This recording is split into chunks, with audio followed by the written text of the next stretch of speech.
All right, guys, welcome back to Of Stone and Clay. This is episode 125. Today we have half of a band with us. We have Sego, Spencer Peterson, and Kathleen Frewin. Thanks so much for being here, guys. Yeah, thanks for having us. Yeah. It's a lovely living room. Yeah. This is our Thanks living for room having us in your a house. undisclosed location. But tell me what Sego means. Does it mean anything? The term itself, obviously beyond our band name, is it's derived originally from the Utah state flower. Oh, good. 3 out of the 4 members of our band are from Utah. We're based in Los Angeles, but our roots are here, and so doing the hunt through like notebooks of bad names when you're searching. That one just kind of kept coming back. It's 4 letters. It's super short. Yeah, it's easy to remember.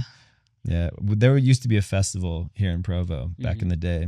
We're coming up, and it was the Sego Fest, and it was like one of those pinnacle kind of tent pole moments, I think, in Provo lore musically, and so that left a mark on me, and so I kind of paying homage to the homeland is always good. Yeah, so it's a kind of flower, you said? Yeah, so it's the Sego lily. It's Utah state flower. There's a lot of lore behind it, actually, that it is not necessarily intended for the band, but that I really dig, which is when the original settlers came to Utah, they were all kind of emaciated, and there was no, tillable land, the whole story of like the West. And the first season, to avoid starving, the original group had to like dig these bulbs out of the frozen earth and like eat these Sego lily bulbs. Oh, wow.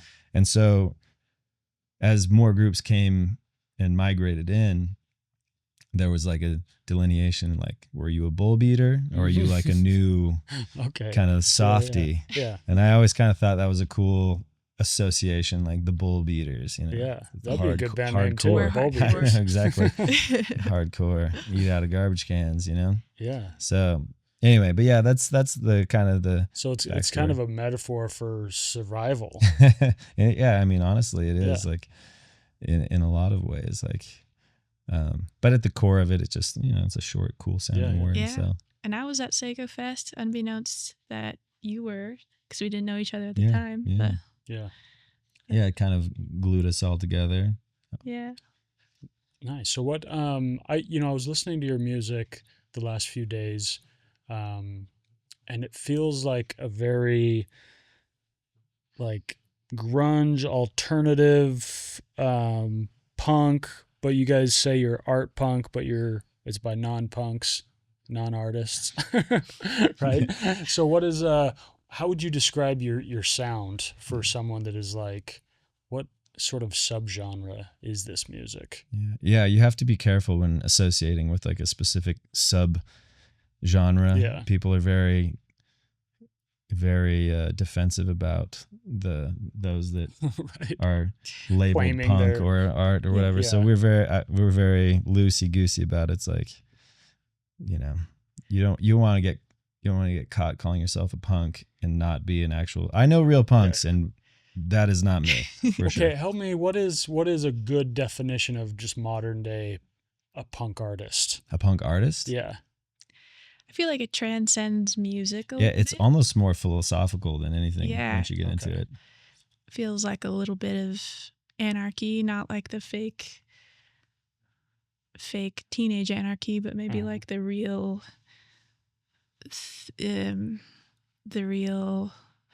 political thing. Yeah, and there's like a kind of an abandonment of traditional skills and like mastery, and stripping things down to the core and the essence and the energy of what they're doing.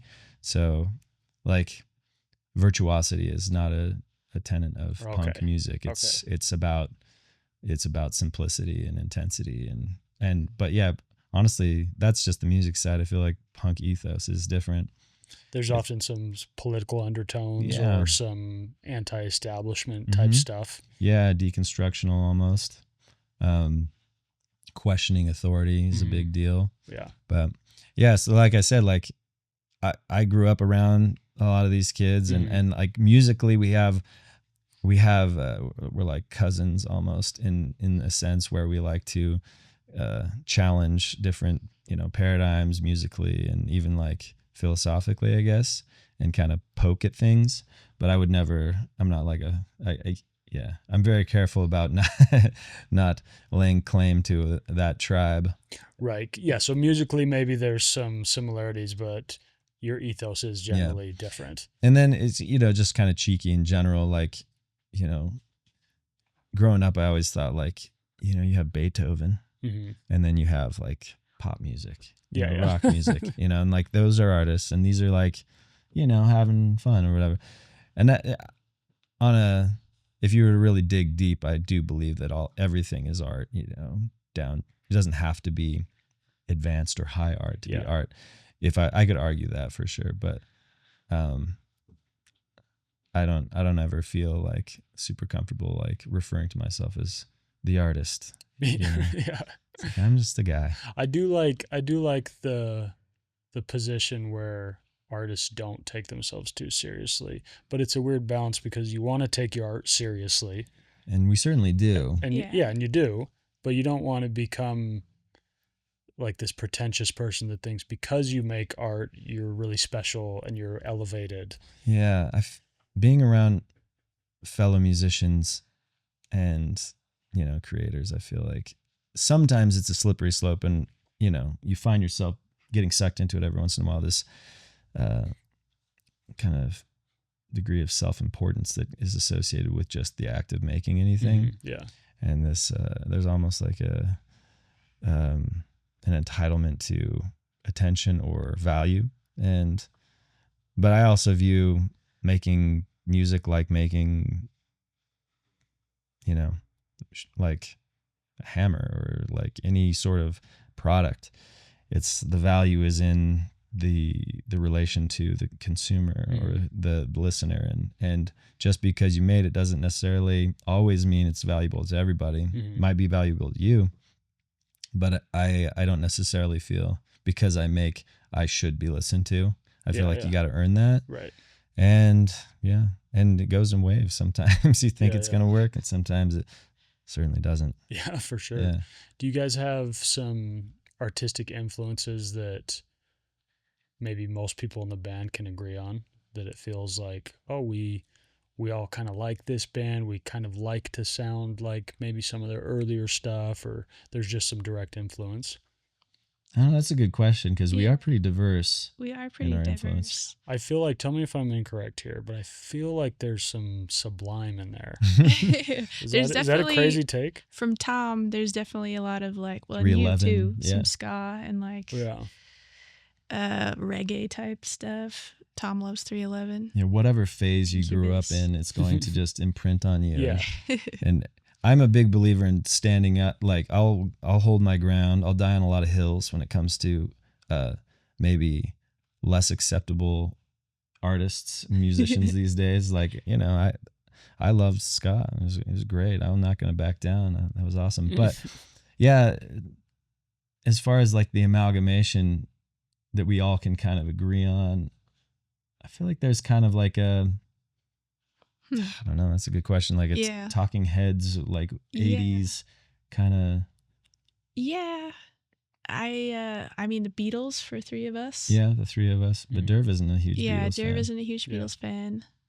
Our bassist is she's been playing in bars since she was like 13 years old. Somehow, I don't know why they allowed her to do that. So she's been playing in this kind of classic rock cover band in Santa Barbara since she was a little kid. And so her roots are very Zeppelin, very Hendrix and all of the kind of 60s classic rock. And so her entry point into Sego was very like jarring, and it was like, what is this weird kind of alienating abstract music to her?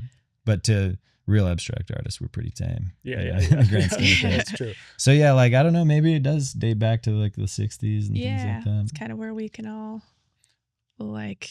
I'm just very like song oriented. Like instrumentation and production aside, I'm just like, I kind of just am looking for a good song at its Yeah. core, you know, like Yeah. lyrics and And melody and your chords. keyboards and what else? Guitar. Guitar. Okay. Yeah.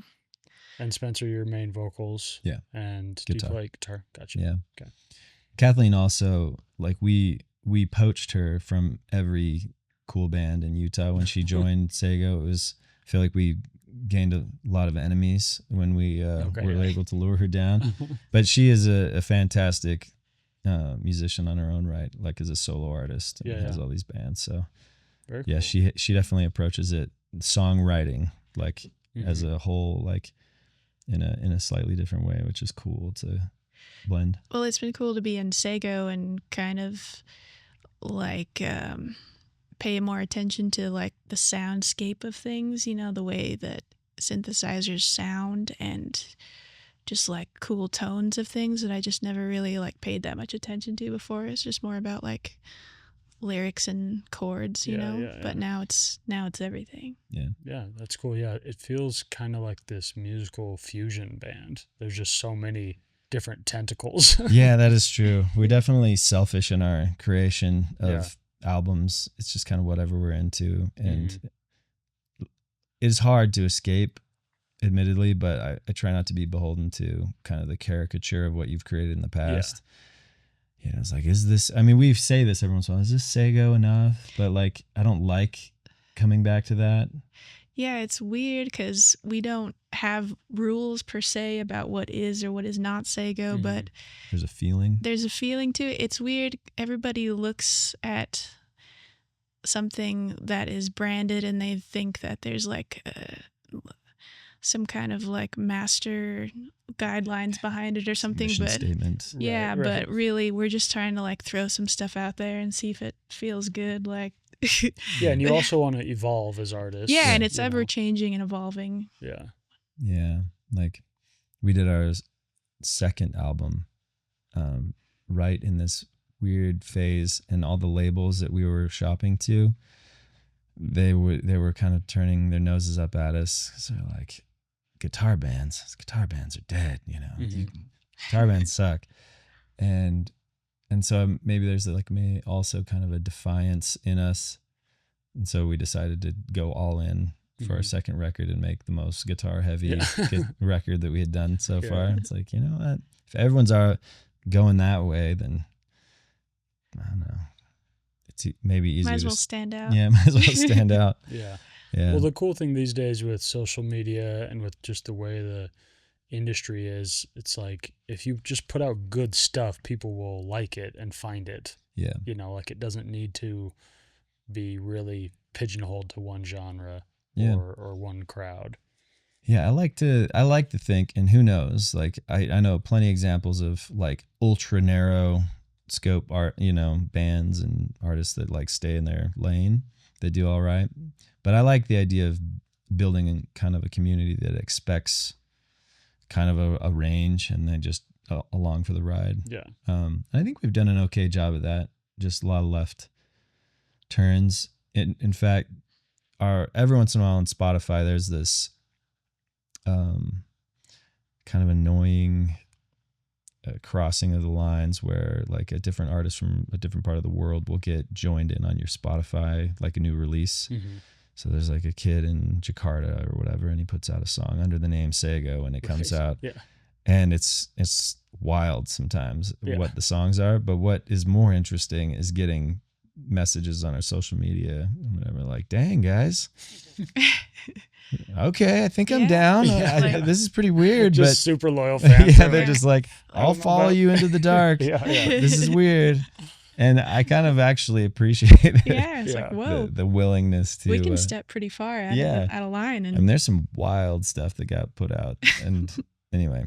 Yeah, no, that's funny. I've noticed that there are some bands that I love, and every once in a while a song will come out, and, you know, it has like 3,000 streams from some huge band that I loved. And I'm like, what is this? Yeah, exactly. And it's just some ripoff. Not a ripoff necessarily, but just like a mistake. A duplicate, whatever. Yeah.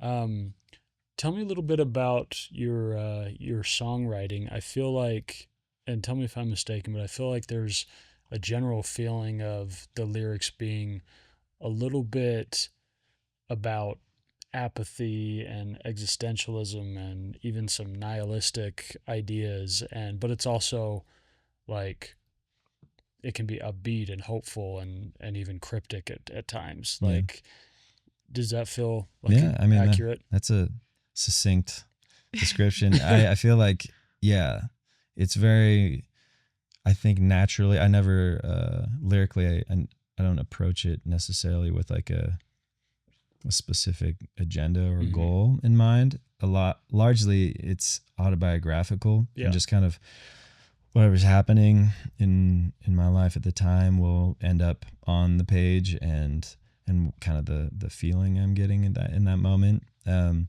you know, sometimes you get in that nihilistic Yeah. mindset.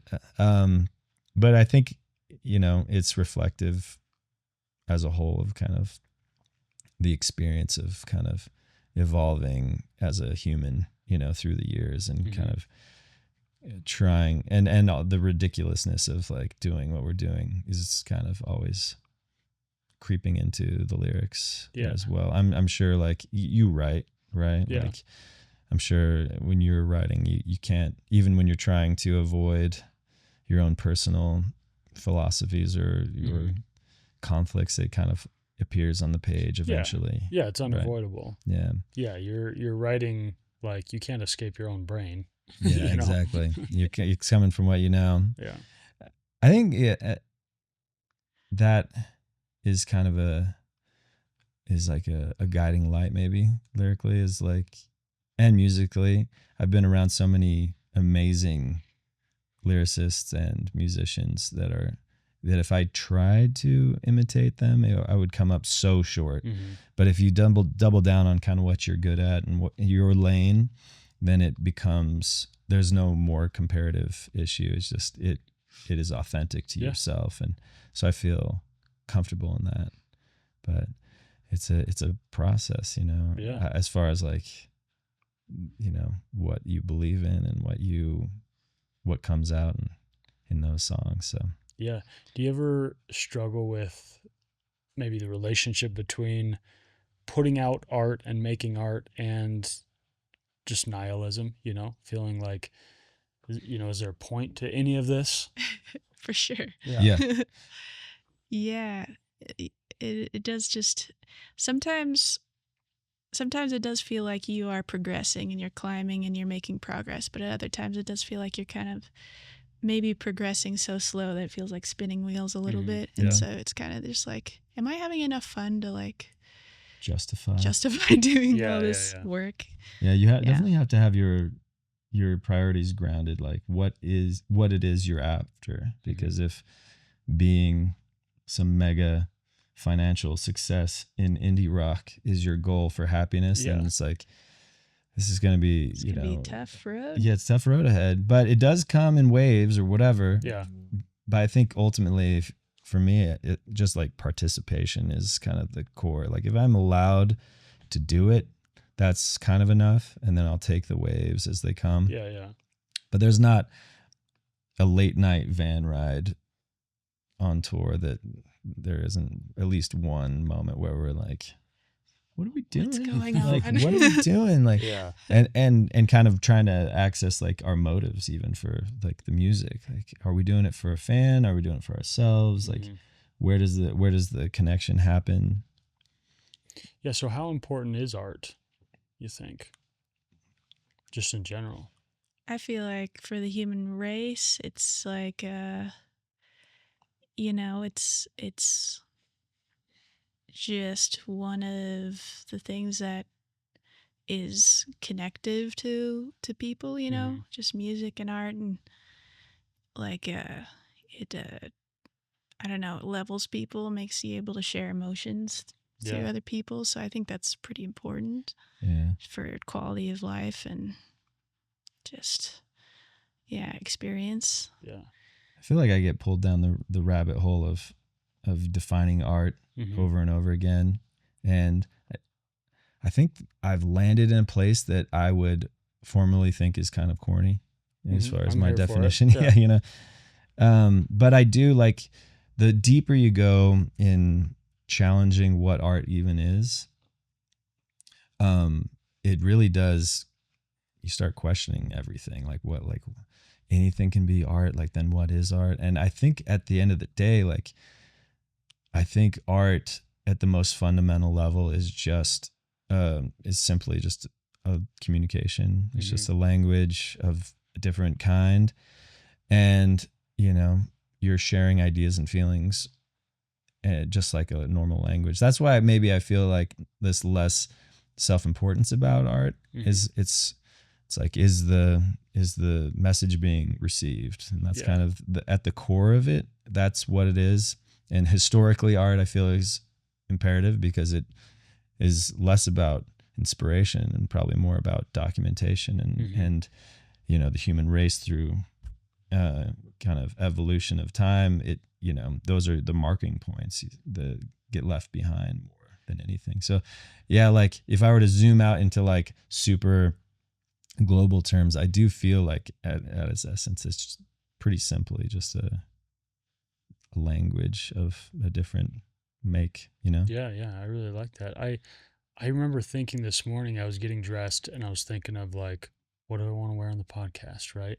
And for me, for no reason, because probably no one cares, I'm always like, I want to make sure I don't repeat outfits that I've worn in previous episodes. Oh man. Even if it's a different hat, different pair of shoes, whatever. And I was thinking, I was like, it's kind of art. It's maybe more artistic than it is an actual piece of art, right, for anyone to consume or care about. But I want to live my life in a way that almost everything I do has an artistic, it's intentional, tone to it. Mm-hmm. Yeah, like I want to, because I get really annoyed with myself if I feel like I'm just being a bit robotic in my daily life, even if it's just something that's a routine. I like to spice it up a little bit each day, or else I start to feel like an android. Yeah, well, it feels good when you remind yourself that you do have some choices in life, because at times it feels like you don't. Yeah. And so taking those little miniature decisions and style points is, I feel like a good, healthy reminder of your actual abilities as a human being. Yeah, for sure. But I feel your pain though on the clothing thing. Yeah, just like on tour, that's definitely like a right. You only have so many clothes, and you're like, well, if we drive 8 hours, I can wear the same thing because they won't see it. Yeah. But then social media changes things. Right. You don't want to get too many photos of the same shirt. Yeah. Start looking gross. Yeah. But then you get all existentialist about it, like what is there's so much ego involved in this? Yeah. Why does it matter to the art? Uh-huh. What is it's Then you just start justifying it. You're like, look, I'm going to work. This is my uniform. Yeah. If I worked at McDonald's, I'd wear the same thing. Right. Why don't I just wear the Strokes wore the same freaking 5 outfits for like a year? Sure. I should just do that. That's cool. Yeah, and I think at the end of the day, you want to do what is authentically you. Like you might just want to wear a maroon beanie most days, but maybe you like more color and you want to you have 15 beanies you want in rotation. Spice it up. Yeah.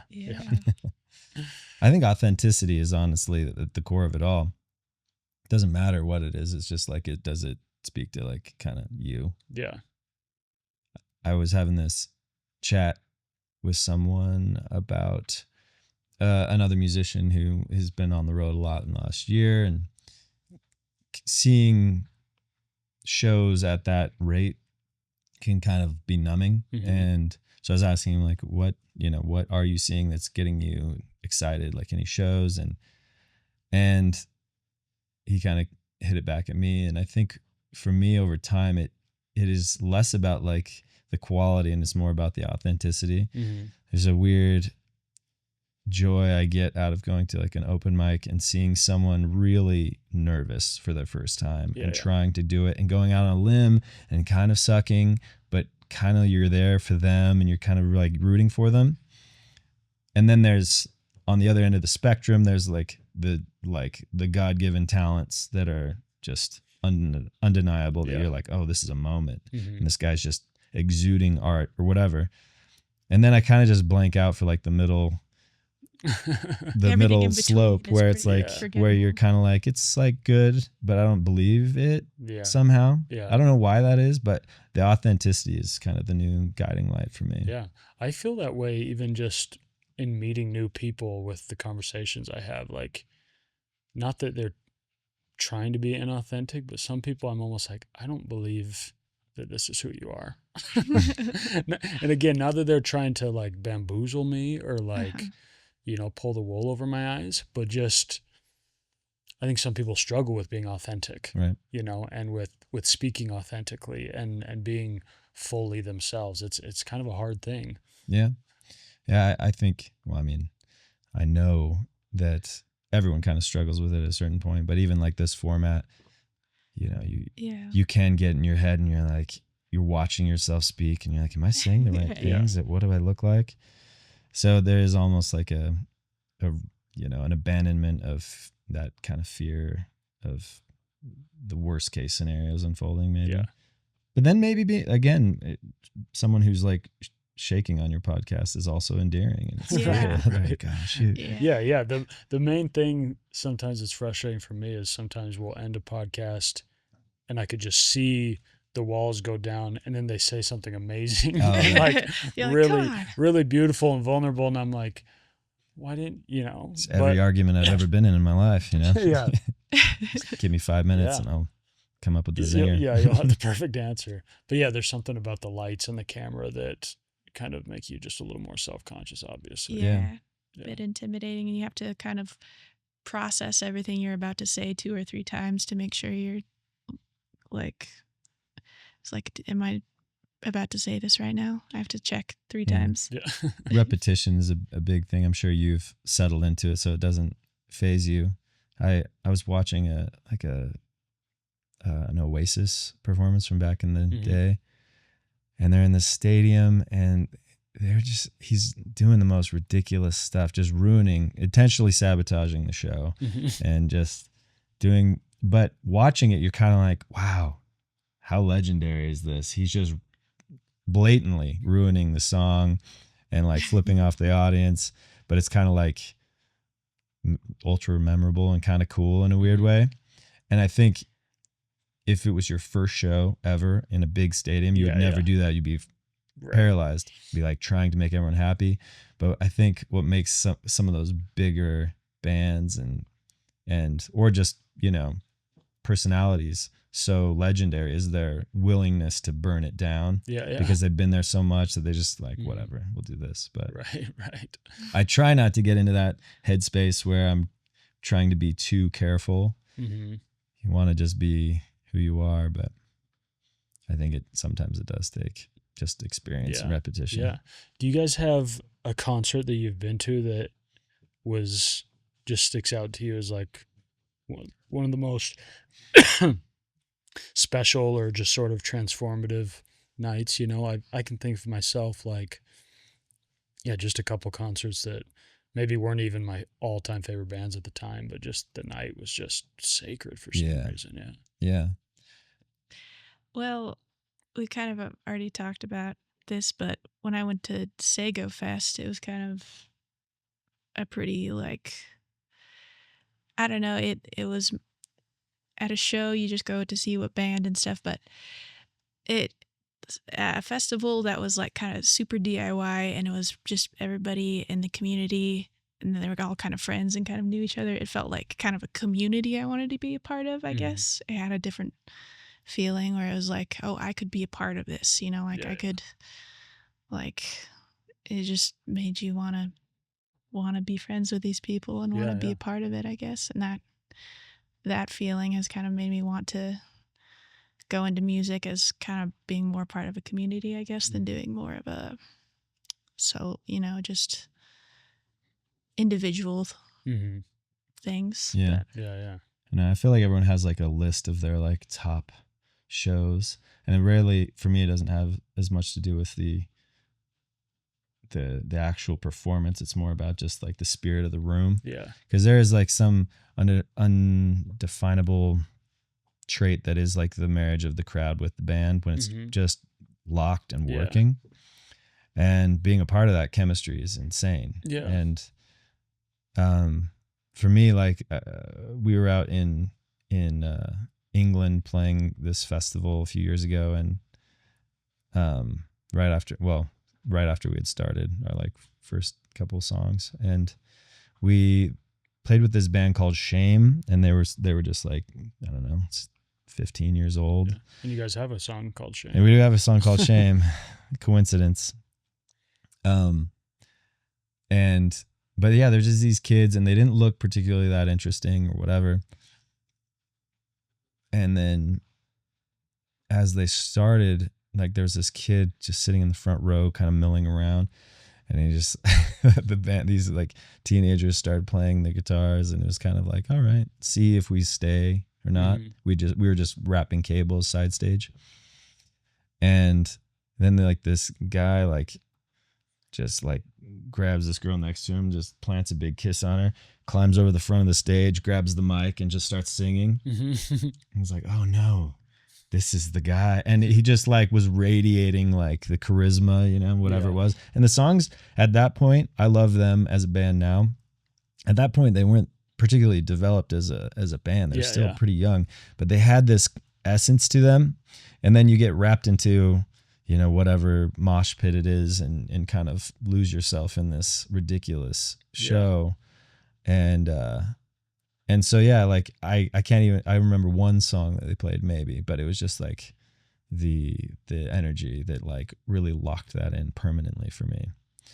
And I also will say, on like a tangent, but for punk shows or just like rock shows, there is something about a mosh pit that is kind of an undeniable experience that I think gets frowned upon.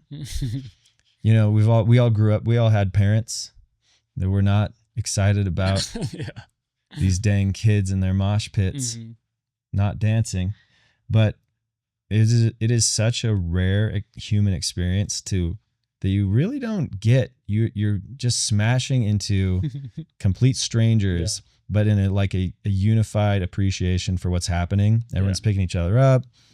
It's like kind of an intimate thing. You're all sweaty, and it's like you're so mashed in with a crowd of people.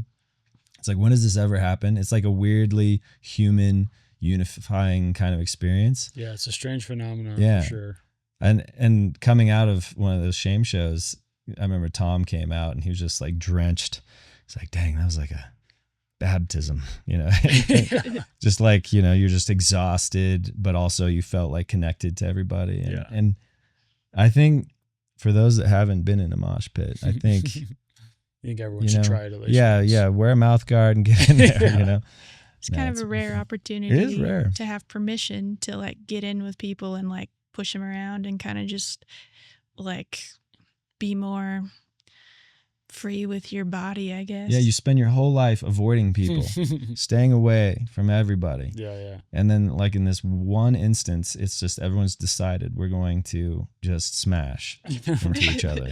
Yeah, I like to find myself on the outskirts, kind of getting in a push. Yeah, just kind of keeping them moving. Kind of barely being involved. Yeah. But I don't really have any interest in being in the center of it. Should give it a shot one of these days. But I feel like it's hard to know, because some concerts and some bands just elicit these violent mosh pits. There's a different I agree. And it's hard to know. Maybe that's just not super the kind of music I listen to a ton. So I don't know, like, if I go to this concert, will I be safe, or am I gonna get knocked in the face? I've definitely been knocked in the face. Yeah, because I've definitely true. I would say the majority of mosh pits I've seen, there hasn't been a, hey, let's pick each other up. It's been more just chaos. Yeah. I think that is what is a little bit attractive about it, is the tiny element of danger, though. Yeah, sure. Yeah, there is a little bit of an extreme sport in it. But I found, like, growing up going to shows, I loved the culture of a mosh pit too, though. Because not everyone is the same, but a lot of times there is this self-governance that happens. There's one 6'8" giant man, just that's like some 16-year-old giant standing in the middle of the pit, just overseeing everything. And they're just like picking someone up by the head when they fall down, grabbing a shoe, people hold up the shoe. And I kind of like this Lord of the Flies, like self-organization that happen naturally in some these things. survival of the fittest. There are some super mean ones though, like these guys that are just trying to like hurt people. But I like, by and large, I think it comes from more of a let loose point of view. At least at our shows it is. Well, this is good. I've never philosophized over mosh pits. So I think it's deeper than you think. Yeah. Okay, There's good. a lot going on. Yeah, there's some levels to it all. But yeah, I think It's just a microcosm of the Right, human existence. Yeah. yeah. Like this last weekend we had 2 shows here in town. And one had a mosh pit and the other one didn't. And just the energy shift when people just kind of surrender to it. They're like, okay, it's going to happen. Like people get so excited and they start like running in and they're like, yes, they gave us permission to do it, or we gave ourselves permission. I don't know exactly how they even start. It never works when you try to get people to do anything. Yeah. People don't like to be told to dance. It doesn't work that way. You have to just show them the way and let them do whatever they're going to do. Yeah. That's crazy. Talk to me about the relationship between maybe the craft of music and writing and sort of the sort of the holiness of it all and love outside of the band. So, once you've gotten married or you're in a relationship, how much does that affect your songwriting and your ability to connect to lyrics and your ability to be present while you're singing a song about heartbreak or something like that? Well, You're both married, right? No. I'm not married. Oh, you're not married. I am. Okay, you're married. Spencer's okay, married. Gotcha. I think kind of echoing kind of what I mentioned earlier, like it ends up being for me just a reflection of what's happening in my life. And so when it comes to more deeper emotions and love and the things that are happening, or like even just like friendships and things like that, like I think it inevitably finds its way there. And I try to at least believe in what I'm saying. And so like, I don't know if this is answering your question very well, but I think there's almost a journal entry aspect to it when we're performing the songs. It like, I like to like live in the space of that song and what it means, and try to like be honest to myself with what it is, whether it's like a cynical or a loving thought, but I've never been super overt about it necessarily, about writing like a love song necessarily, but I do it like it's in there, but it's a little cryptic. It's a little cryptic. That could be me just as like a self-defense mechanism. Who knows? Like I'm a very private person, for as much as our whole life is outward, I think there are certain places where I, retreat to, and cryptic lyrics is probably one. Right. I think it kind of creeps in to your songs, whether you intend it for it to or not. If you're trying to, I don't know if you ever like approach writing in like a stream of consciousness kind of way, but sometimes you start a song and you find a musical thing and then you just happen to say some words, and it's just the words that feel right there. And you're like, well, where does this come from? It could be nonsense. It could be nothing, or it could be like an actual like subconscious like thing that just kind of pops out, and you're like, whoa, where did that come from? Yeah, I think that specifically, that's a good example, like specifically with stream of conscious writing, which is like dominates most of my lyric writing. Do you do that at all with your I kind of I like to do like, I kind of like to write on paper and then refine it on a computer. So on paper, a lot of times it is more stream of consciousness, and I'm just like, I have a lot of chaos up here and I want to get it out. Right. And then I can organize it later. Right. and I don't want to worry what on my first draft about, like, is this right? Is it clunky? Is it overly pretentious? Is it too simple? Is it too poetic? Is it not poetic enough? I just want it out, and then I can sort of, work on it again later. Yeah. Yeah. So like that kind of culling of like larger, purge is, I think, an interesting experiment in it, because it exposes what you're feeling without you consciously really saying it.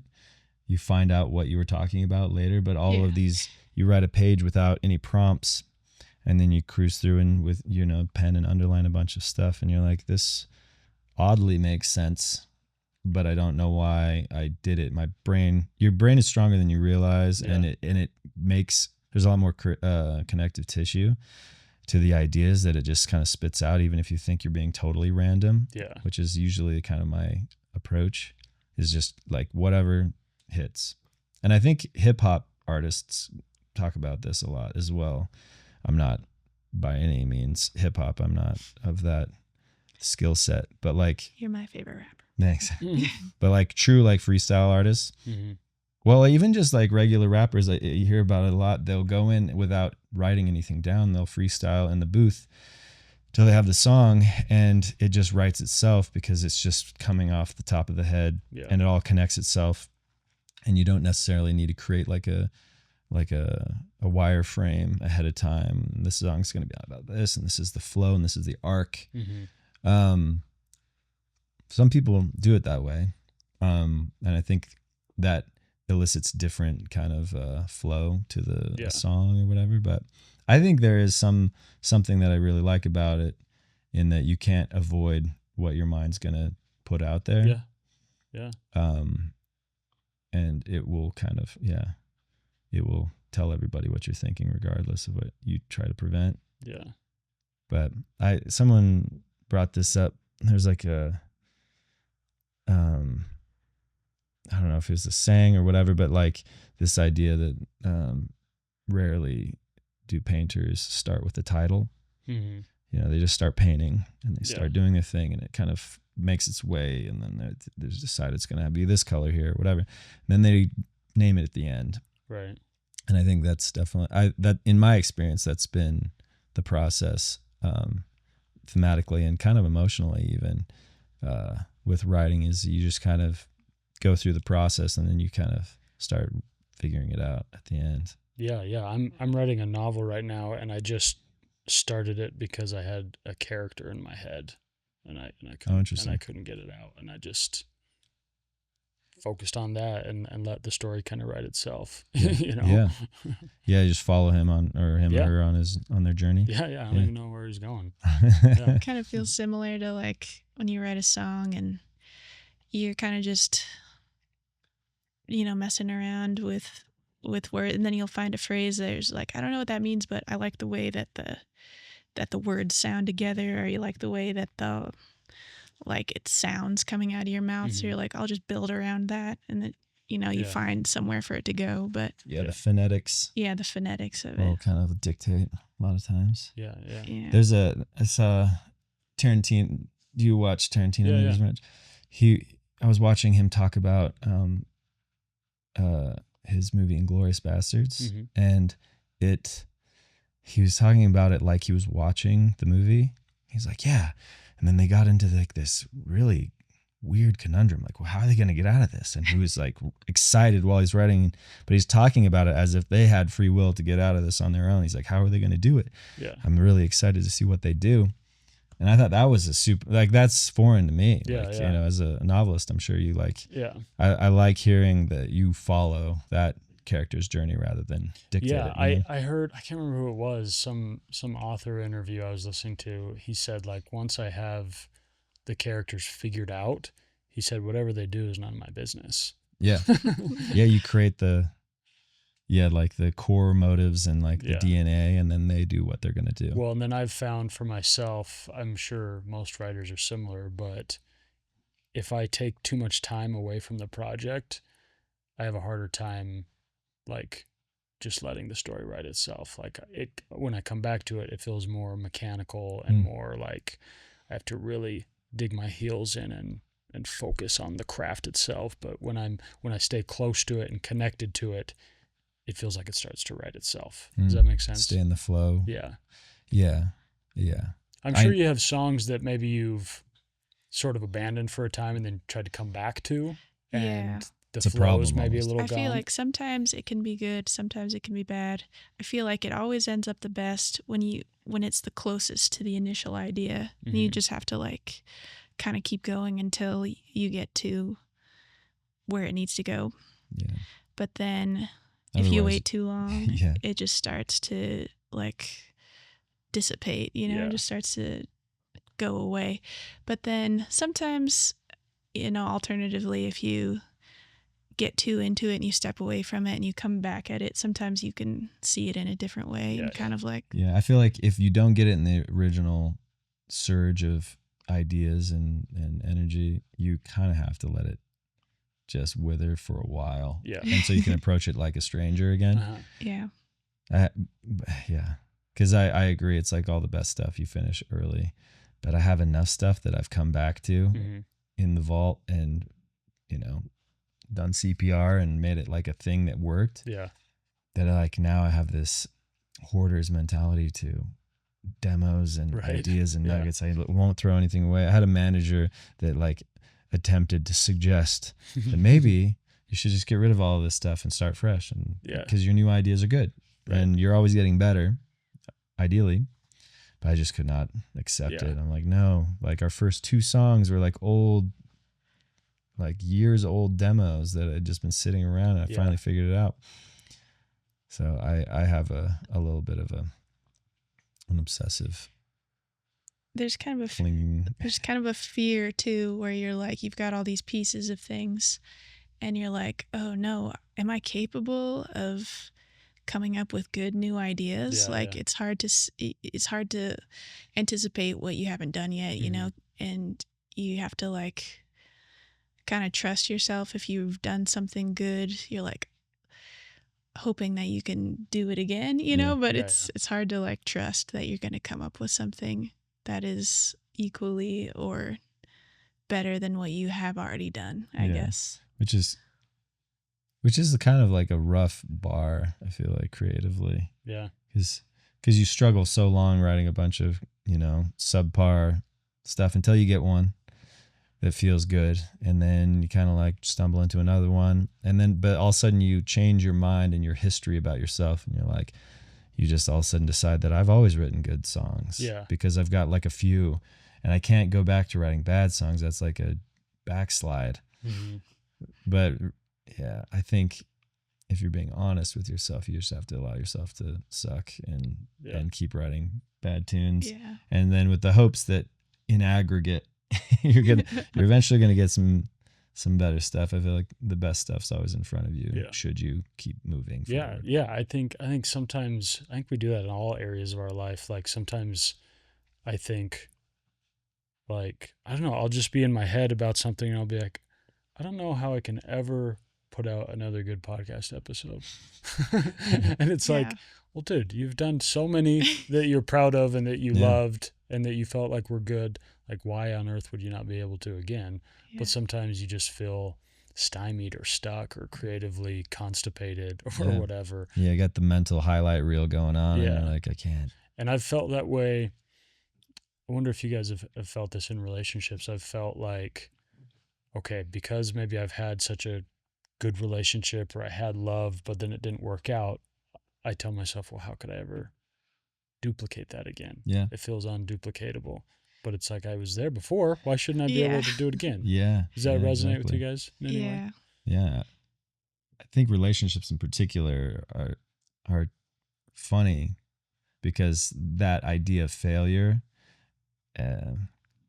it feels so uniquely your own experience. You're like, I just can't get this going. I can't get it work. Like every time I try to date somebody or I fall in love, it ends up burning down in this like terrible way.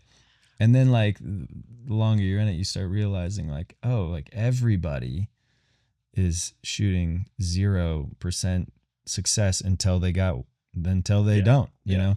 It is a 100% failure until you land on your feet once, you Yeah. know? And so I think, but it's easy, like when you're going through it, you're like, suck, I can't ever win, can I? You know, and Yeah. you make that your identity, but it's like, that is the exact rules of the game, in fact. Yeah, even if you're married for 20 years and it doesn't work out, you know, that's just another, you're still at 0%, you know? Yeah. Yeah. That's so you just have to accept the failure of what it means to be in relationships, I Yeah. guess. Yeah. Yeah, when it comes to love and relationships, like your average doesn't matter. No. Yeah. You know, Not at all. like you said, like I always tell my roommate, you know, we're both single, and I always talk about dating and relationships, and we're like, dude, we just need one home run. Yeah. Like we can strike out all the other attempts, it doesn't matter. That's how it works. And when we hit the home run, we're not going to be like, oh, but like my batting average was kind of crappy. You know, you care about that one big success. Yeah, exactly. And, you know, it's impossible to tell yourself this while you're in the throes of all this turmoil, but it's fun, you know. It's just like, you know, striking out's fun, you know. Yeah. Getting in there and like, I don't know, dating and go like meeting, I don't know, just like the whole dance. It's a fun, not even just dating, just relationships in general, like connecting with human beings. It's a fun experience, even when you have friendships that sour or like relationships, romantic stuff that sours. It's like still like exciting and fun, you know. And then like you said, you get your one home run and you're all good. So you don't have to sweat it. But yeah, like I said, it's forest from the trees sometimes when you're. And every once in a while you hit one that you're for sure is out of the park, but then they snag it at the last. Yeah, exactly. Yeah.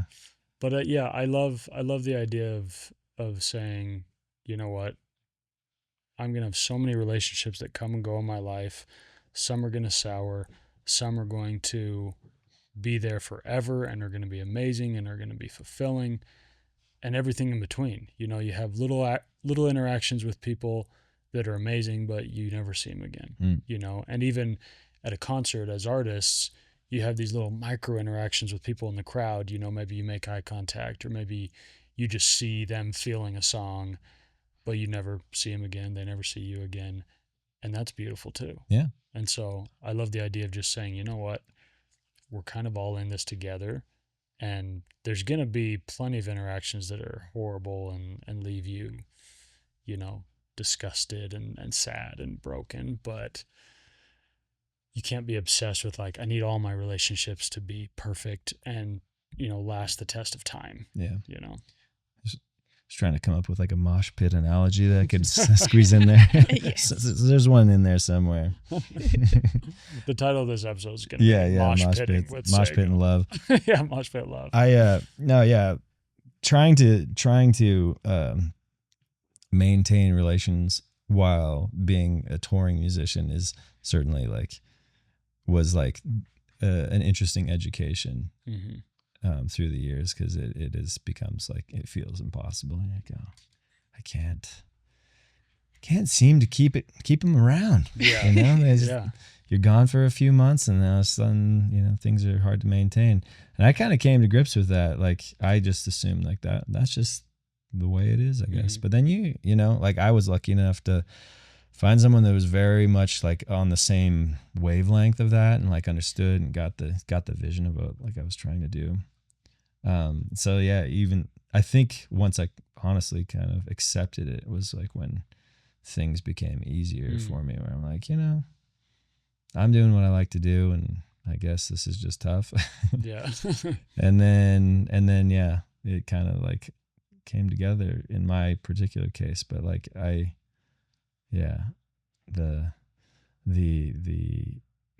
strikeout rate increased significantly under those conditions. Right. How long have you been married? I've been married since 2017. Okay. Yeah, Nice. so we've been together for a while. What was different about her? Honestly, it was probably the least dramatic person I'd ever met in my life. Oh, awesome. You know? That's a great quality. As you do in relationships, you have these really like fever pitch relationships that are super intense, both good and bad. Mm-hmm. And I had a number of those that were just kind of wearing me out. I'm a pretty mellow person, and I felt like I was just burning on both ends, kind of thing. And then she won, like had like an understanding of me that I felt like few people did, but also just it was very steady. Mm-hmm. It's like I got a freaking steady, normal person. Yeah. It's great. Right. Doesn't take much for me, I just gotta be freaking normal, steady. I was talking about that with one of our friends too, who just got married, and I was just like, yeah, well, what's it like? And he's like, it's just peaceful. Like, there's just no weirdness or drama, and that's all I require at this point, That is just the only that complicated thing that I need right now, It's just like no drama, no tension, I guess. Yeah. But some people need the tension, and some people crave the tension. Some people are very unhealthy. but I think part of the like peace that you feel and the lack of drama has a lot to do with just your connection, where you might find, that person might find more drama with somebody else and might find less peace with somebody else, but it's because of how you guys sort of connect that makes it so easy. Yeah, there's a chemistry. Just any two individuals are going to find their own Zen thing. So maybe I was just the right thing at the right time, and likewise, it just worked out. Yeah, that's an interesting exploration. Like, is it innate to you as an individual to be that, or is it the chemistry of the couple? Yeah, I mean, I've found for myself, I would say, maybe some people can comment and tell me they disagree, but I would say I'm a very, undramatic person, pretty mellow, pretty easy to get along with. But there's been some girls that have entered my life, and I'm like, why is there suddenly some drama and some, I thought things were going all right. Discord? Like, what is happening? But it is just a lack of connection, I think, and a lack of, I think there's less peace when, what you said is she just sees you, for who you are. I think when you feel really, really seen, there's an innate peace that is present, when you feel like, because sometimes you're crazy about somebody and you love spending time with them and they're fun and it's electric and, it's intense, like you said, but you don't feel fully seen. You're like, they just don't really, like, they don't get why I'm doing the things I'm doing. They're fine with it and they're not causing problems, but they don't, they don't see the things I'm doing as endearing, and they don't see, Yeah. And it's not like you can be endearing to every human, but when you are, it feels really different. It feels really peaceful. Yeah. It's a requirement in my case. I need a lot of endearing, get out of jail free cards. Yeah, for sure. It's great. Yeah. Yeah. I think, I mean, it's a magic trick that anyone does it, period. Yeah. Like it feels crazy, but everyone does it. So yeah. What about for you on the road? Has dating been tough? Has it been something you haven't really worried about because you're so busy? Let's see. My boyfriend is a musician also, so he. Does that make it easier or twice as hard? I feel like I feel like it makes it easier because it's like there's less to explain, and you can you speak the same language. Exactly, and you kind of like support each other without having to think too hard about it, because you're both kind of doing the same thing, which is convenient. It has been harder to maintain like friendships since moving away from Utah and being on the road a lot. And it's hard to, I don't know, it's hard to not like see relationships kind of fade away and then not to like feel like it's a personal like reflection of yourself. You Mhm. know, like if you have an identity of being like a good friend, you're like, I'm a good friend. Mhm. And then you see all your relationships kind of start to like disappear. You're like, oh man, maybe I'm not a good Yeah. friend. Yeah. Maybe I suck. Right. But yeah, it's hard to kind of just come to terms with that, and I don't know, kind of try to stay friends with people while not seeing them very much, Yeah. and like being gone for chunks of their life, and you know, Mhm. it sucks to kind of have to keep catching up with people, but Yeah. it's like you kind of gotta have friends. Yeah. Yeah, Yeah. yeah, exactly. Yeah. Yeah. I know it becomes like if you're not careful, it can become a little bit of a traveling circus kind of thing where you get home and you hang out with people that are usually on the road. Mhm. Your friends are kind of like these vagabond types Yeah.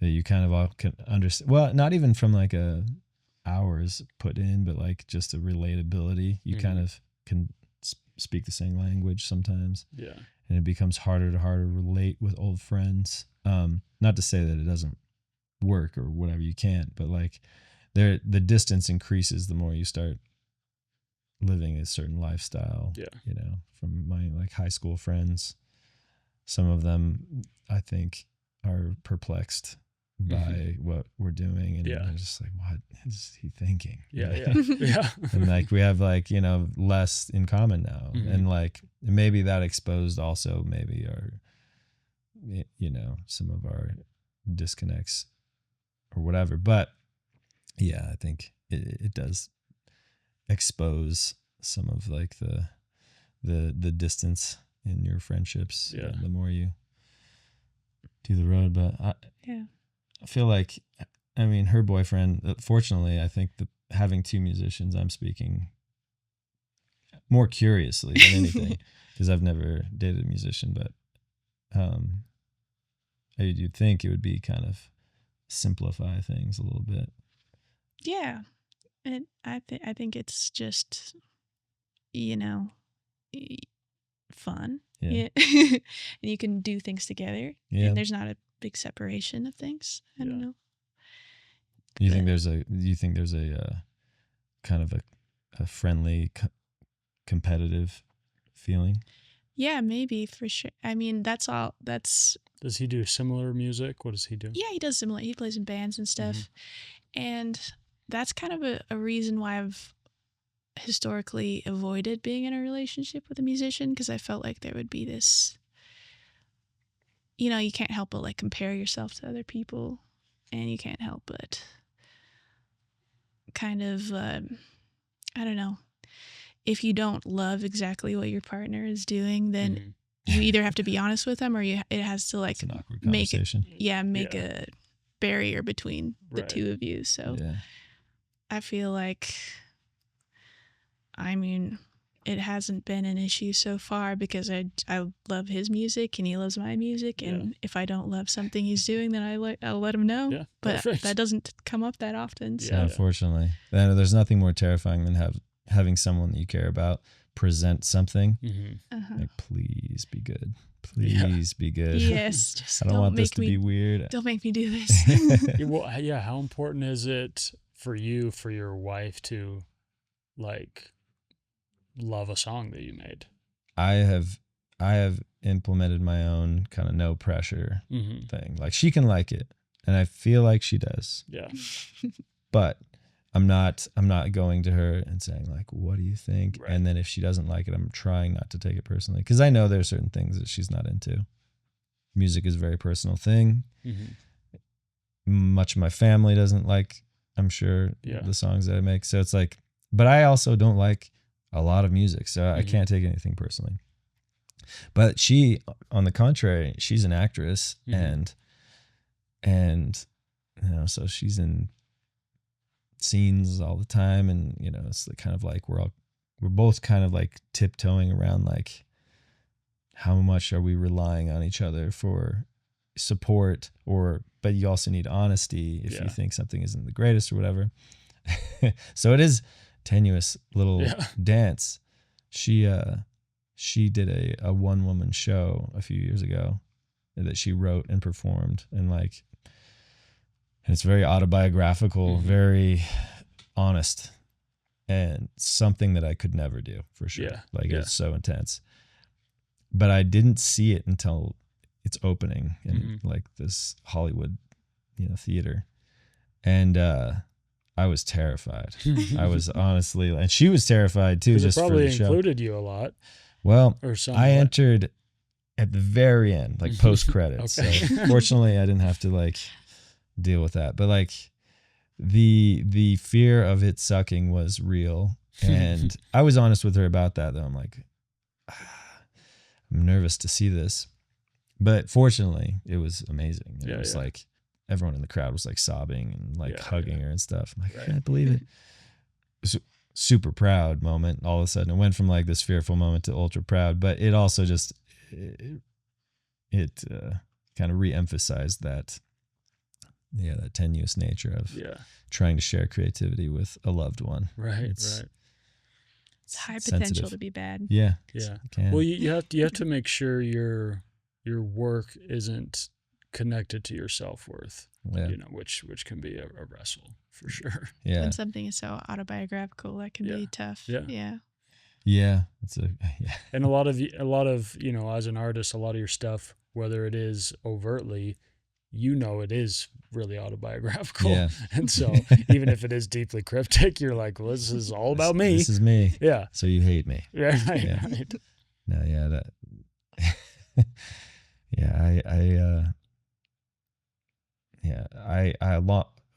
Several years ago, I guess long ago now, I made that kind of the rule. Not in necessarily with like sharing music, but like even just going to a town, like coming back home for a show or whatever. I stopped inviting old friends and family to see the show because I felt like it was like putting this weird pressure Mhm. on our friendship or For them to be like, hey, it was an amazing show. yeah, like or just to show up, Yeah. they're like, oh, Spencer's gonna text me and he's gonna be like, hey, you're gonna come out to this show and I don't really love this band, but Yeah. I'll try. And so then they start avoiding you. Mhm. So I just avoid it altogether. I'm like, if you guys are fans, you can follow the band as fans, but we'll still Yeah. be friends on our Yeah, own yeah. level. I think that for me was the safe place to be for both parties, because you can put weird pressure on loved ones Yeah. in that regard. It's not necessary.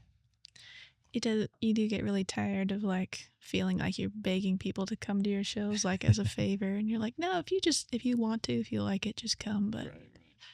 Yeah, Yeah. you don't want to be perceived as doing that, especially with family. I don't, at least. Like when you're in like college or something Mhm. and you're trying to get the homies out, Right. but it quickly changes when you're like trying to do it. Yeah. Like, oh, yeah, no Well, yeah, more. you have to remember, like, that's not your audience. Those are just your friends. And Those are your if they friends. happen to also be fans, great. But I mean, that was an education. yeah, Like the transferring from Utah to LA and Mhm. realizing how much of our fan base were just friends. right. Yeah. It's like we had this home court advantage. This is Yeah. now the real world. This is crazy. Yeah, because if you're playing at a little cafe or a really small venue and you just invite everyone you might have 20 friends show up Yeah. and there's maybe 40 people at the venue. Yeah, and you got a critical mass. It feels Right. great. And you're like, hey, all my fans know our songs. And yeah. Yeah. And Yeah. you realize maybe they weren't fans. Maybe they just had a crew of people that they knew were coming, and it was like a social decision. Yeah, It's like, yeah. oh, I know that my friends are going, so I'm gonna go. You Yeah. know, Yeah. Yeah. and you're like, oh, It's a rude I awakening. need real fans. Yeah, I need real fans. That's when the real Yeah. I personally really struggle to want to go to a concert unless I love the band. Yeah. That's just how I feel. Like I'll still have fun and it'll be fine and maybe I'll even really like it, but yeah, if somebody like invites me to a concert and I'm kind of on the fence about the artist, I just won't go. Yeah. Yeah. Maybe it's the pandemic, or maybe it's technology, internet stuff, but it does feel like less people are going to shows than when I was a kid. Maybe Yeah. I don't know. Yeah, I think there's more distraction. I don't have any competition. proof of that, but Yeah, People are listening to podcasts and yeah. My bad. cruising around. Yeah. I'm hurting the demographic over No. here. No, it is the thing though. I mean, there's an infinite amount of entertainment out there, Yeah. and so to to ask someone to sacrifice their Friday night. It's a big ask. Yeah. And so you'd hope, that they would want to be there. Yeah. I read this line in a novel the other day. I want to share with you guys and just hear your thoughts. Is this little, you know what? I'm lying. It wasn't a novel. I was reading about a novelist. I was reading about Virginia Woolf and reading some of her diaries and excerpts from letters and stuff. And she said it was a very silly dream being unhappy. A silly, silly dream, she called it, being unhappy. And I've just been sort of pondering on that thought, being like, is it a silly thing to be unhappy? Is it sort of a choice, or is it sort of something that just kind of comes and goes and you deal with it as it comes? It kind of makes me think of when you're, you know, heartbroken, or you're all worked up about something emotionally, and then you can, maybe some time passes and you look back at it and you kind of feel super disconnected from the way you were feeling at that point. Yeah, You're yeah. like, that feels silly now. Yeah. That feels stupid. Yeah, with more, with more perspective. Yeah. Yeah. Kind of stepping away from it. And you're like, maybe it's hard to imagine myself being in that state now, you know? Yeah. So it's like, it makes me think of that. When she says, what do you think she means by dream? Do you think she means dream as in like a fantasy life that just happened, or like a pursuit of like sadness? Or Yeah, I mean, I don't know what she meant. Yeah. But I think of it almost like when I'm really happy and really present in a moment and just feeling so much joy from whether it's a relationship or just a moment, sometimes I can feel like, man, to be unhappy yesterday, like that's so silly. Like what a silly dream it was. Like, and of course, you know, something bad will happen and then I'll be unhappy again, Yeah. you know, but yeah, I think sometimes when you're able to zoom out and life is good and you're feeling really grateful and really present, you're like, what was I doing wasting time being unhappy maybe? Yeah. I think in the sense of fueling the unhappiness or wallowing maybe, like the way you're reacting, because I don't think you can avoid it. I think it comes to you and then you can decide on what you do with it and whether you pour gas on it or not. But that leads me to kind of this conundrum of the opposites and life, and I think like the necessity of opposites in order to like feel things. I was discussing this with someone the other day. Do you like to reach the mega highs? Do you think you have, as a required homework to get to the highs, you have to hit those low lows, or do you think you can just kind of stay up and avoid? And so like to avoid sadness almost deprives yourself of those happy moments of reflection and contrast maybe. But maybe where I agree with her is like the duration and what you do with those moments of depression or you know, sadness, how long you kind of allow yourself to stick with it, because that then in turn becomes your your move. But yeah, I totally agree that I think there's even bits of unhappiness that you should be really grateful for. Yeah. Because they do make the happiness more vibrant. Yeah. I mean, as silly as the old example is, it's like you break your hand and you've never felt so much joy when you take the cast off. You're like, I didn't realize how much I loved my left pinky. Right. Yeah. I didn't realize it, but this really made me realize that, and maybe I needed that. You know, I needed that little jolt to the system. I needed this moment. I needed this moment. Yeah, I wish I didn't have to have a broken paw in the exactly. in the interim. But yeah, even I had a dental procedure a couple weeks ago, and had to get a bone graft, and it was a horrible thing, and I had to be on a liquid diet for 2 weeks. Oof. And I was just like drinking protein shakes and and it was horrible. And I remember like I finally was like, okay, I can have like some soup and noodles and stuff. And I was like, this is maybe the best bowl of soup I've ever had in my entire life. Like, it was so good because I'd just been drinking protein and water and just Yeah. yogurt Yeah. and yeah, just little like intervals of deprivation can really make you really grateful for things. Yeah, and on the other end of the spectrum, overindulgence and even the best things kind of turns into I work at this pizza restaurant that's supposed to have like some of the best pizza in the world, and I just have it all the time, and I'm like, Yeah. this is the best pizza in the world, I guess. Right.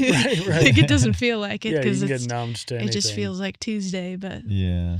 yeah, it's just like You need the contrast. you need the balance of Yeah. abstinence and indulgence to Yeah. make it feel meaningful, I guess. Okay, so let me ask this. How do you balance, in a relationship where you feel like there's a lot of love and you feel like it's one of the best things that you have, if not the best thing? How do you make sure it doesn't become like you just become used to it and you become almost numb to the beauty of it? I feel like that's something Huh. everybody in a long-term Yeah, I don't know relationship if it's struggles possible. with. Yeah. Yeah, how do you Keep the spark. how do you have perspective and always be seeing your partner for what they are, it's I think tricky. I think it's a matter of expectation, because I don't think, well, in my experience, I've never like experienced like a long-term relationship that maintained that same like spark and fire long term. And I think that's kind of the progress of it, and understanding that over time, what you substitute is depth of trust and love, and you access like a vault that you couldn't at the surface level. But it's kind of a trade-in. Not to say that there's not excitement in those things, but like, I think that understanding that you are developing into something new and different kind of allows you to be less alarmed, and you're like, well, this doesn't feel like it did with like day one. You know, why not? Something must be wrong. I personally don't think that there's anything wrong necessarily with that. I think it's just like a natural progression. Yeah, but I think you do need that depth. Yeah. And if it lacks that depth, then what are you doing? Then it's probably dying. Yeah, exactly. But because, definitionally a spark goes away. Mm-hmm. You can't have a spark forever, no matter how great a spark it is. Right. What you hope is that it becomes a flame that exists forever. And maybe the magnitude of the flame or the vibrancy of the flame is connected to that depth. Yeah. Yeah. Yeah, I totally agree. Yeah.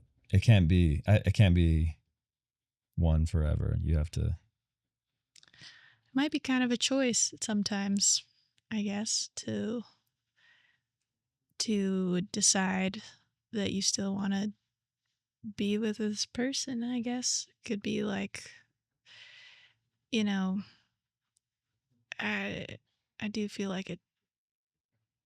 Maybe sometimes if things are bad, then you should break up. But maybe sometimes you gotta like choose to keep going, and then it'll be new in some way again. I guess people crave novelty. And I think you have to choose. Okay, a certain level of depth comes naturally with time. Mm-hmm. You know more about each other. You've been through more together. But there's also a bit where you have to decide, do we want to go even deeper together? Yeah. Do we want to ask these questions? Do we want to explore new things and find novelty? And a lot of people don't. And that's why I think a lot of relationships struggle and suffer, is because they've had a natural bit of depth just because they've been together for 20 years, but they aren't actively like saying, okay, well, let's get deeper. Yeah. Let's get closer, because it is going to be hard to be like, okay, well, let's find a new spark every 6 months, you know, but the depth I think you can continually work at. Yeah, I think after you've revealed everything about yourself to another person and there's nothing left to uncover, then I think you kind of just have to like change as a person and then the person can change with you Yeah. or And that maybe you go growth different becomes directions. part of it, Yeah. Yeah. developing. But I do think it is a little like naive to say like, oh, I know everything about my partner, because you probably don't even really know that much about yourself. Yeah. That's true. Like there's so much depth in a single human being to be like, yeah, I mean, I know everything about my partner. It's like, well, you probably haven't dug very much then, Yeah. because there's stuff about myself that I'm constantly figuring out and trying to figure out, Yeah. It's revealed to you through different experiences Yeah. along the way. Yeah. Yeah. Yeah. It might be stuff your partner knows about you that you don't know about yourself too sometimes. Yeah, totally. Totally. I had a girlfriend back in the day. Again, slightly cryptic person. I'm not super open, but I'm also not like hardcore guarded about everything. But I had this person that we just started hanging out, but she was really wanting to get into that level quick. Mm-hmm. So I was trying to like drum up like some emotional things in me. Like, I just need you to be, this emotional. I need you to like tell me something hard that happened to you. And so I found myself kind of like just like tracing my steps through life, trying to think of sad stuff that happened to me. And I'm like, well, I don't know, this happened, and I guess that was pretty crazy. But I felt like such a phony. I was like, we haven't earned this yet. We're still in spark mode. Let's just enjoy that while it lasts. We can get into the, childhood trauma stuff later. We don't need to dive straight into that. Yeah. Suffice it to say, it didn't last very long. Right. Yeah. What are your what's kind of next on the horizon for the band? World domination. Of course. Suppression of our enemies. Yes. Yeah. Now, the longer you're in a band, the more it starts sounding like the same stuff over and over again. But it's like, at first it was very exciting. Like, we got an album, went to this producer, and it's like the greatest thing we've ever done. Play a show. We're playing a show. But that is kind of what you do. We are coming up on our 4th record. We're going to start writing kind of currently. We're in we're just finishing kind of a cycle with our last album, and we're coming into our 4th. So kind of, hoping we can drum up some worthwhile material in the next few months that would be worthy of putting on the next record. But that is kind of the focus among just playing shows and trying to keep, the markets alive and well in our fan base. But currently that's my focus. It's hard though. It's hard to, everything but writing ends up taking priority sometimes. It feels like there are necessary evils in managing your own world domination. It's just marketing and find yourself editing financial stupid videos. Stuff, social media editing. Everything but. Right. Yeah. There's this Eminem song where he's. Now you're talking my language. I can't remember exactly what he says, but he says like, the formula for making a good hit is like write this amazing song, and then he says, now all you have to do is outdo it and then do it 1,000 times. Yeah, exactly. So I'm sure there's times where you're just, you just get overwhelmed with, okay, can we keep making good music? Yeah. Can we keep putting out good art that feels connective to people? I'd imagine at that level, the pressure is immense. Right. Yeah. When you've had multiple #1 albums or #1 songs, you're just like, can I continue to do this? Yeah. It's like because it becomes like a corporation mentality where, like, if the stock isn't going up, it's going down. Right. And if it's going down, that's a bad look, and everyone runs. Yeah. But it's impossible. Yeah. In our experience, like, since the beginning, it's just been these cycles of highs and lows. And it's easy to feel like you're the greatest when it's up. And when you're at the bottom, it's very easy to quit. But like just knowing that it's always, we're going to hit another wave and it's going to go well. And then we'll have a dud. And that's fine too. It Yeah. doesn't for me, it doesn't, they don't all have to be mega successes. But then again, I'm not Eminem, and I don't Right. know what it feels like to be on top of the mountain. Sure. And so at that point, our bassist Derv, she grew up with like I'll avoid saying his name, but like a large global artist that was like a family friend. She said like he said his saddest day was playing this gigantic show in like Italy to like 100,000 people. It was like an insane like festival thing, and he said he was so sad because he knew that it was just down. Right. This was the peak. He's looking down the mountain. He's like, we can't do this ever again. Yeah. Like, this is it. And that's such a oddly relatable human experience, because if you've been around for longer than a few years, you start realizing like you set the expectation at a place and then you just. Yeah. Or do we keep going up from here, or does it start to go down? Yeah, you always want to progress, but sometimes you can't. Yeah. Well, and you can't decide. You can't say like, okay, for us to be happy and fulfilled as a band, we play this size venue. Yeah. You know. Yeah.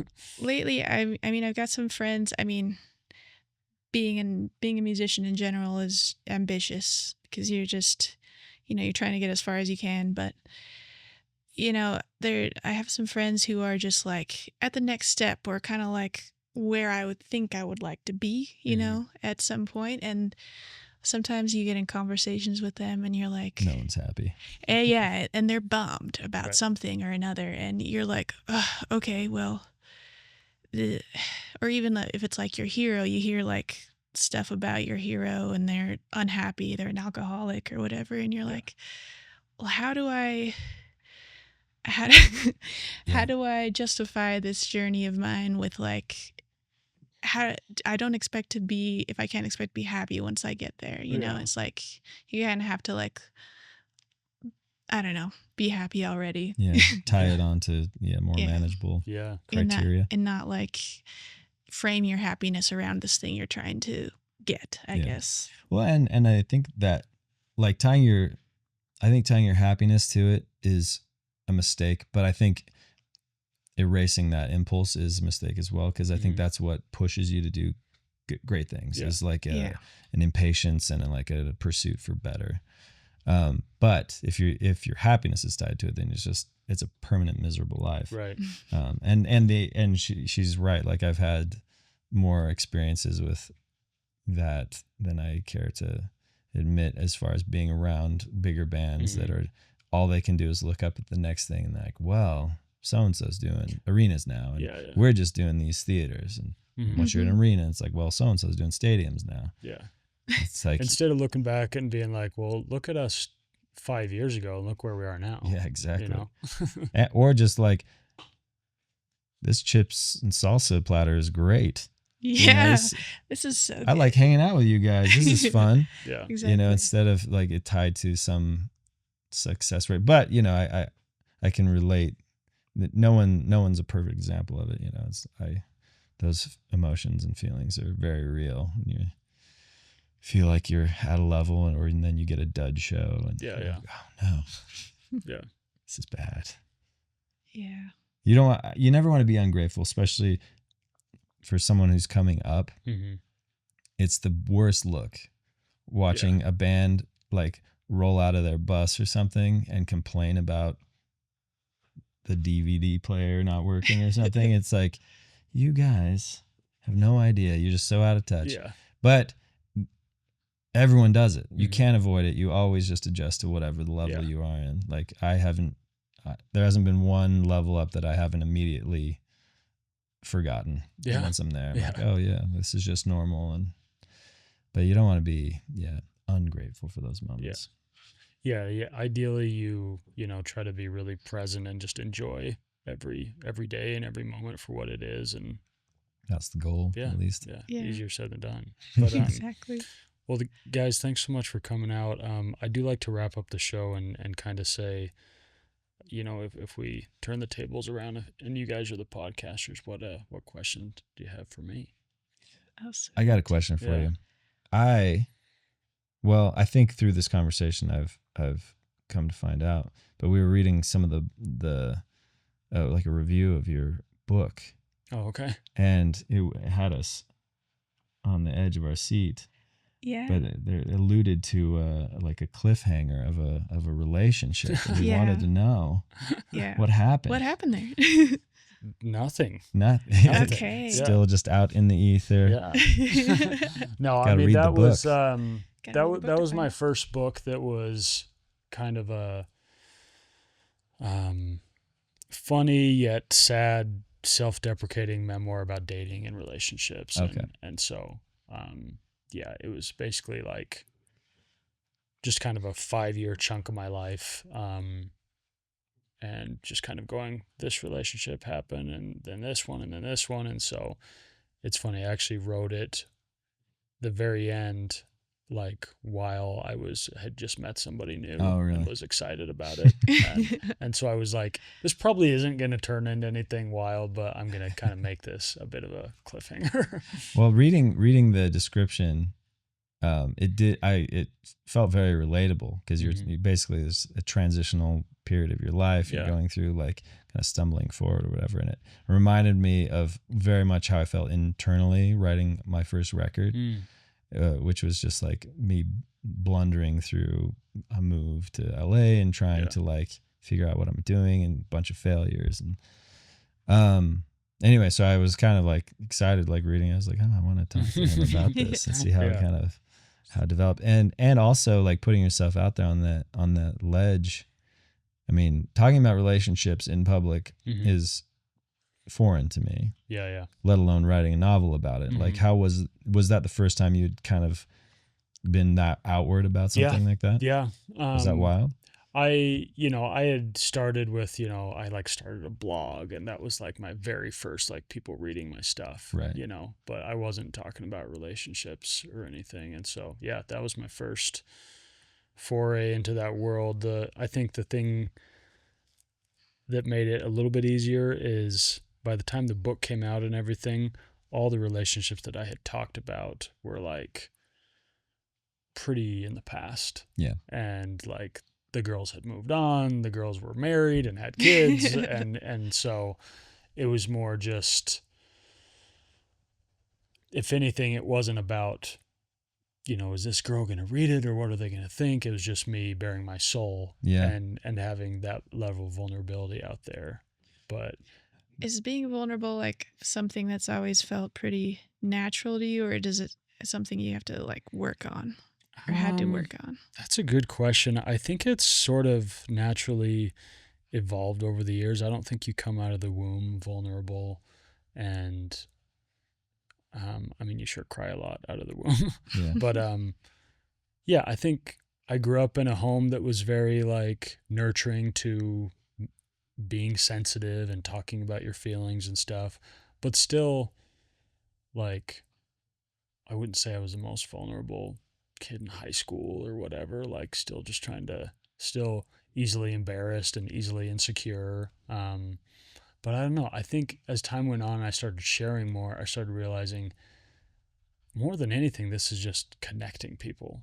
People are saying like, oh, I've felt the same way and I've never been able to articulate it. Or like, it's so nice to hear somebody talk about something that I went through.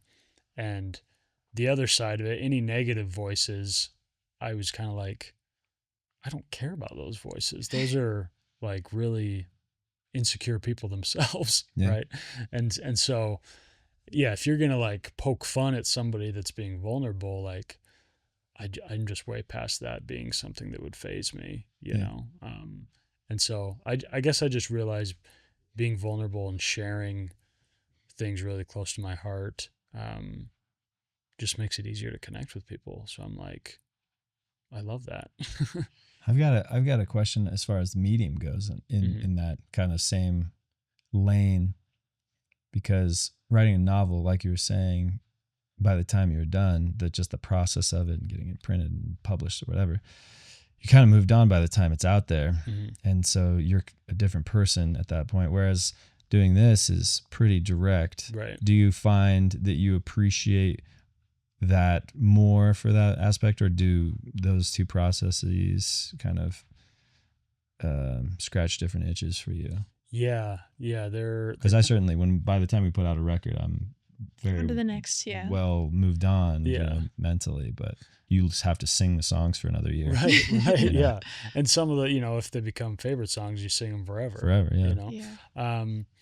Yeah, it's an interesting question. I think ultimately I would say writing, like when I'm in it and I'm in that flow state and it's good, like it's the most like it's the thing that makes me feel the most alive in that moment.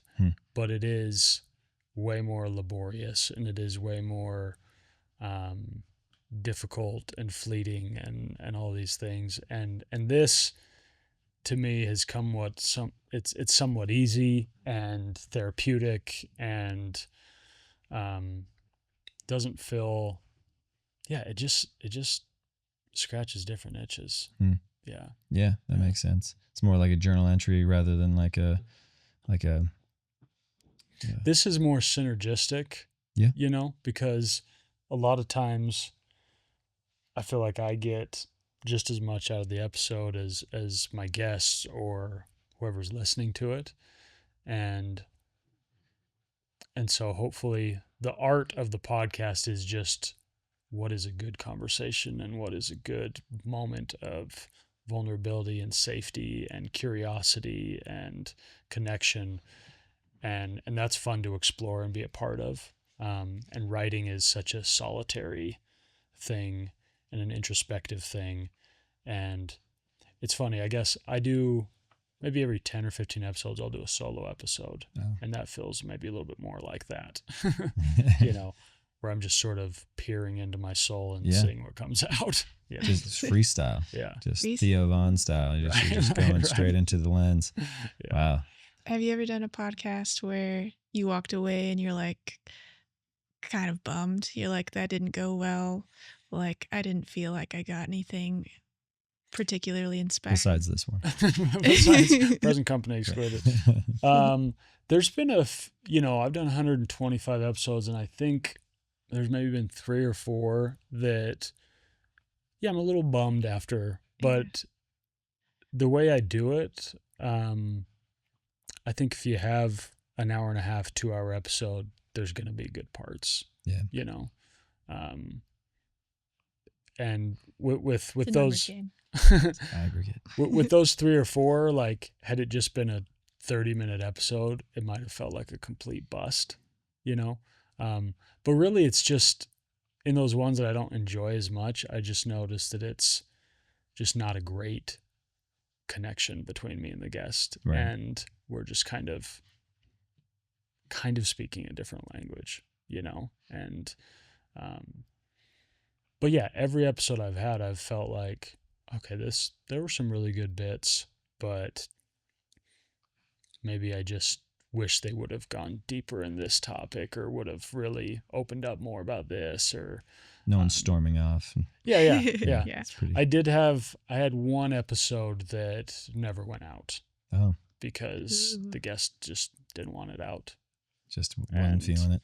Wasn't comfortable, and it was a friend, and I tried to convince them, and they were just like, no, I'm not comfortable with anything. And like, I could have just been like, well, tough nuggets, but I valued the friendship more, so I just decided to not put it out. But yeah, I mean, I've definitely had a doozy interview or two in my day, really, so I can empathize with your friend in wanting just to burn down the internet when it comes out, and you're like, oh no, which actually we took one down back in the day. Like it was an okay interview, but it was an awful performance. Like we couldn't. Oh, really? It was like at a festival, and you could like hear part of the guitar and just like me over a crowd. It was really bad, but they just put it out to their huge fan base. I'm right. Like, oh no, this is damage control mode. Anyway, but I commend you. Sorry. Because it is hard. This is a crazy idea, just to put Mhm. yourself out there in front of, the world Yeah. and just kind of be honest, which is not my first gear. Right. Well, yeah, it's so interesting because you like singing to a crowd of people is such a vulnerable, intimate thing, but it's maybe there's a bit of a veil there Yeah. where you can hide behind some cryptic lyrics Yeah. Some and loud drums. yeah. Yeah. Yeah. Volume does a thing. It's easier to be in a loud volume environment. Like an open mic is scary to me. I still get freaked out. Yeah. It is nice to like veil your vulnerability and honesty behind something that's kind of catchy and like Yeah. Yeah. fun. Yeah. It's Yeah. fun. Yeah. You know, because you're like, this feels good to express and like share with other people, but also it's kind of fun too. Yeah, Right. exactly. Yeah. I mean, I definitely do just stare at everybody when I'm playing Mhm. shows. You think that the singer can't see you? Right. They can. Yeah. They're just looking at you, like whether you're grinning or yawning or whatever. Like, Mhm. clocking everything. But to the point of like honesty, every once in a while I have to like give myself like a pre-show pep talk of like, I try to remind myself to like think about what I'm talking about, Mhm. because it's easy to go through like the muscle memory, especially when like you're playing the same batch of tunes ish every night. You can get into just kind of like the motions. Mhm. So forcing yourself to like think about what you're talking about while you're talking is, Yeah. I think, kind of, hopefully, I think that it comes out maybe physically slightly, even in like subtle cues or whatever, performative emotion. Because I've never been accused of being an ultra emotional Yeah. like person. Yeah. And so like I'm like, I gotta make sure that I'm not just dead eyeing all of these lyrics. Hey, you said some nice, touching things in this episode, so you Hey. might be accused. Oh, okay. Yeah. Who are these? Yeah. Okay. One last question. I want to hear your opinion on this that I find to be a very annoying, weird part of concert culture is the fact that at the end of the show, okay, we're going to leave and pretend to be gone, and then we're going to come back and do an encore. The encore. Which, like, I'm fine with you. To me, it makes more sense if, sometimes they do that and they kind of come back and strip down and maybe do an acoustic song or two or Right. something like that. But the whole like, okay, guys, we're done. You've been awesome. And then you leave and then they just, all bands do it. So I'm like, It feels so insincere. yeah, it just feels so weird. What are I your love guys' this thoughts question. on this? I love this question because I hate encores. Yeah. Yeah. But everyone's complicit. Right. Yeah. Everyone. The crowd is equally guilty because the crowd makes it weird. Right. They start chanting like half-heartedly one more song, and then the band's just kind of like put in a weird position. Well, not every band. A lot of bands are like just planning on it. Yeah. Like we'll wait for them to cheer, and then bam, we're back out. And I've dabbled in not coming out, just letting them hang, Yeah. and people got mad. Right. But you don't want to like plan on an encore. But I have, you have one in the chamber just in case. And so it's the whole culture. I Yeah. like the whole culture around. It's an So expectation. will you, if the crowd kind of dies and doesn't chant, will you be like, okay, we're done? Yeah. Okay. No, there's nothing lower than coming out for an encore to a half-hearted Yeah. applause. It's like, no, that Right. is depressing. Yeah. Never do that, band people. Right. Um, I like that. Have one in the chamber. yeah. Be ready for it, but don't be like, okay, this is our encore song we're doing no matter what. Yeah. Yeah. Have an acceptance speech prepared, but not necessarily. Yeah, exactly. Yeah, have the list of thank yous ready. Yes. No, I think we have kind of a different approach to, or interested in different approaches as far as concert experience goes, for that exact reason. Because I think people go into a concert and they have the zombie muscle memory going, the same way that I would have if I'm just singing the same lyrics every night. Crowds go to shows and act like that. They go, they find their spot, they sit there, stare, and then between each song they kind of clap and woo, and then they're like, hey, there's merch in the back, and you're like, oh, and then the show's over and you chant for an encore and it's over. And like, it's like this accepted and expected procedure. And I hate that Mhm. because it's unsurprising and kind of unremarkable. So like, for instance, our last weekend, we have a show that we like to put on where we set the stages up around the outside of the room in like a 360 format, Mhm. and the crowd is in the middle, and we have a PA on each stage is pushing whatever that person's doing. So it's just keys and guitars coming off Kathleen's stage. But what I love about it, other than just it kind of being fun and cool, is it removes all preconceived notion of like what I should be Yeah. doing at a show, Yeah. because there's no back, there's no front. It's like, Mhm. where should I stand? Can I just, you can't be a passive listener. Yeah. But then then watching people do it, it's funny watching these videos from the show the other day. Like, people are just kind of like marveling, and I love seeing kind of like the discovery, and like, oh, the drums are over there. Oh, that came in. Oh, the lights above us. Cool. And they're reacting to it as if it was like an actually exciting event. Yeah. And you go to a show, and it can be so boring Mhm. and so repetitive and by rote from the band, but also the crowd. Yeah. So yeah, removing all of the expectations and paradigms is a dream Yeah. for us. Yeah. I would love that. I like that.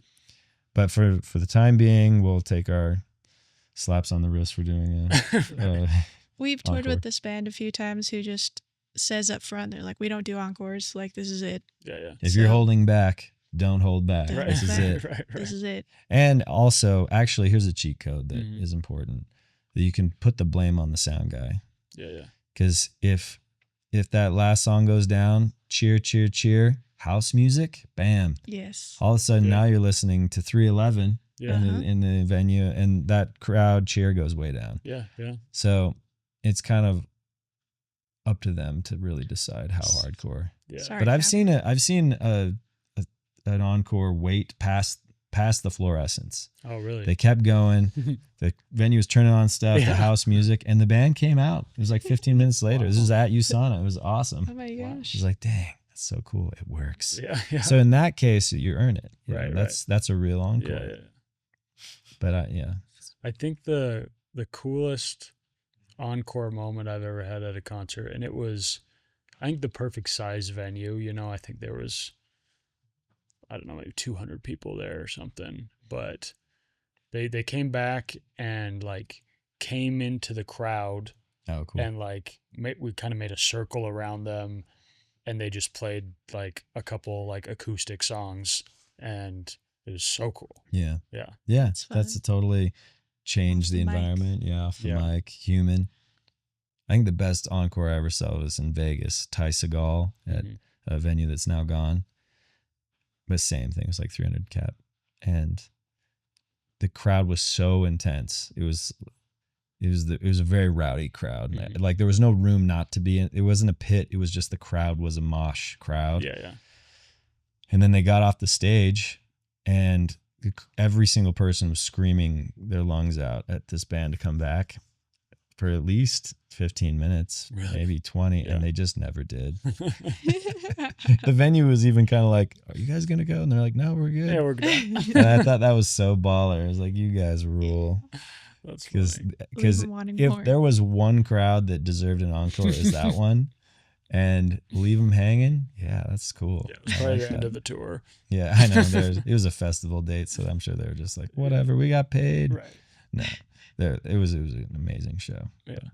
Well, awesome. Well, thanks so much for coming out, guys. Appreciate you coming out and talking about your music and life and love. And Yeah. you guys are awesome. Yeah, I got into some zones that we're not typically used to getting into, Yeah. but it was fun. On Sweet. Sego It territory. was Yeah. Speaking of very unsego. That Yeah, was cool. we unsegotized it a little bit. I Okay. liked it. Sweet. Well, yeah, we'll put all your band info and tour dates and stuff in the show notes so people can check out the goods. Sounds great. Okay. Thanks, Thank man. you. Okay, sweet.